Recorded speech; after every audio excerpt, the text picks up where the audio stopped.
Então, beleza, continuando aqui, né? A gente tá com a aplicação rodando, bonitinho. Agora vamos ver as rotas, vamos ver, entender como é que tá estruturado tudo isso daqui.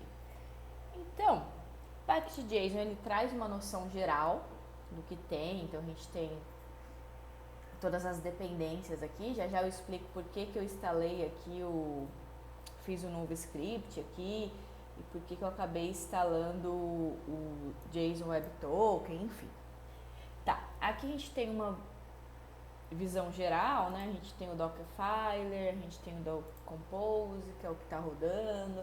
A gente tem uma visão geral mesmo do que a gente tem aqui. A gente tem o tsconfig. Deixei tudo da forma que eu peguei, né? Da forma que estava lá. Não vou modificar. Se eu estou entrando em um novo projeto, se eu estou começando como Dev Júnior e não sei muito bem o que eu faço, tenho que mexer nessas coisas ou não, acredito que com os seus estudos isso te leva a crer que não, e realmente não tem, já está tudo preparado lá, você vai botar um negócio para rodar. Tá rodando. Ok, ótimo. Primeiro passo.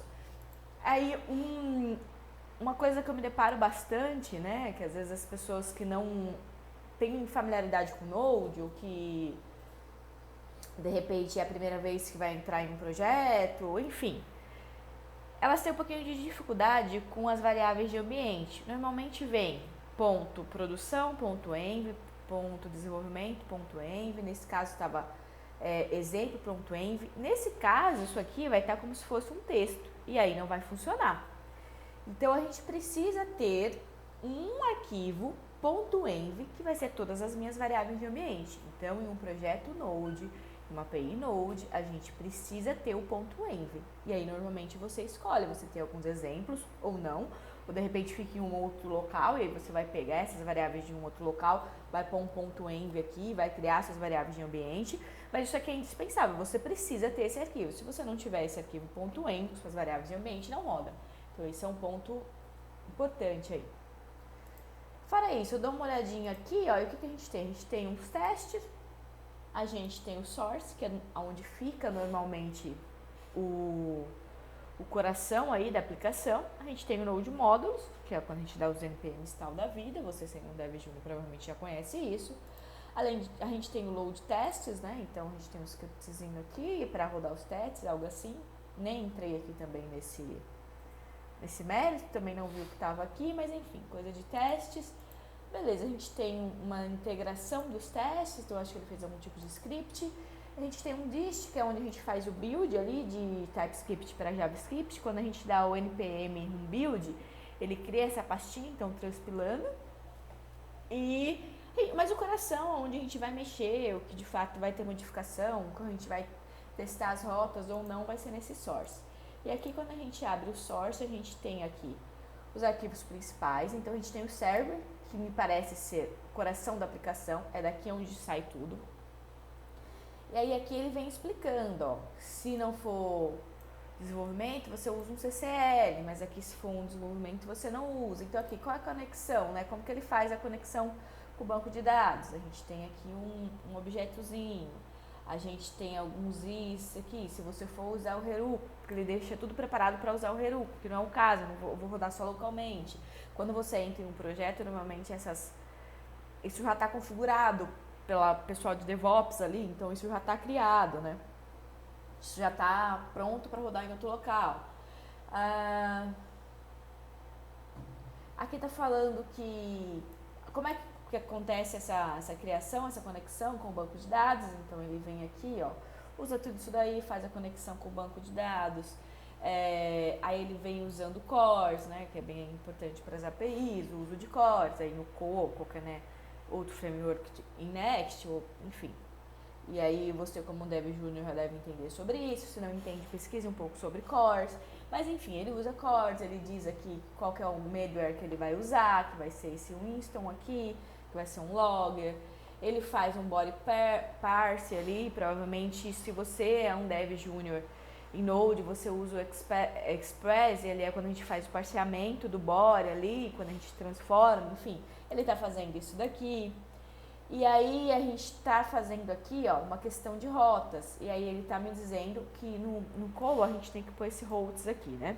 E a gente cria essas rotas. E aqui ele está me dizendo que a gente tem dois tipos de rotas. A gente que tem a rota não protegida e a gente tem aqui a rota que precisa do JWT. E aí aqui ele fala que não precisaria com Swagger, não deu muito certo aqui, mas enfim, ele diz que o que não precisaria com Swagger, enfim, mas para rodar a gente vai precisar da chave secreta, enfim, o que é protegido, o que não é protegido aqui. E aí o que é protegido são essas rotas aqui, que vai precisar do JWT. Enfim, e aqui ele diz isso, ele deixa bem descrito, aqui ele tem um cron job, então de hora em hora esse cron job ele fica rodando, ele acaba aparecendo aqui no logger, então ele roda de hora em hora, a gente poderia fazer alguma coisa com esse cron job, de hora em hora faça uma verificação, de hora em hora faça algo assim, enfim. E aqui a gente tem o start, que é o que está rolando aqui, beleza. E aí a gente dá uma olhadinha das rotas que não são protegidas. Então eu consigo bater nessas rotas sem necessariamente precisar do token. Então aqui eu tenho rotas não protegidas e eu tenho as minhas rotas protegidas. Quando a gente fala das rotas protegidas, vem um Hello World. E aí depois eu tive que criar uma outra rota para criar tokens e conseguir acessar as rotas protegidas, mas aí já em um outro vídeo ali, no próximo vídeo eu falo sobre isso, o que eu quero citar nesse vídeo. Então aqui eu tenho essa cara geral da aplicação e eu quero testar então essa rota não protegida, eu quero bater lá. Eu poderia usar um Postman da vida, um Insomnia, enfim, eu poderia usar várias coisas. Aí, aqui eu vou optar por usar o Tiny Client, porque ele fica já no VS Code. Então, uma extensão do VS Code aqui, a gente quer fazer uma rota simples, então eu vou usar isso aqui. Então, aqui eu criei uma coleção, ela é muito simples de usar, então você cria uma coleção aqui, bota as rotas que você quer.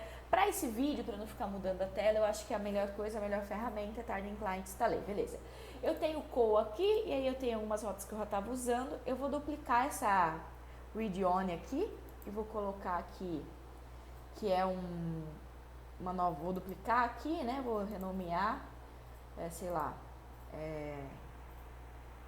get all aqui, só pra gente ver como ficaria. Então aqui, ó, deixa eu tirar isso aqui pra ficar mais fácil. Eu vou bater na minha rota, naquela rota que não é protegida, então minha rota que não é protegida é um get. Só batendo aqui, e aí quando eu tenho o controller, eu tenho a general e o index e o user. Então beleza, eu tenho uma rota não protegida que vai pro meu controller. O meu controller, ele vai ter por padrão a rota user, por padrão a rota geral aqui.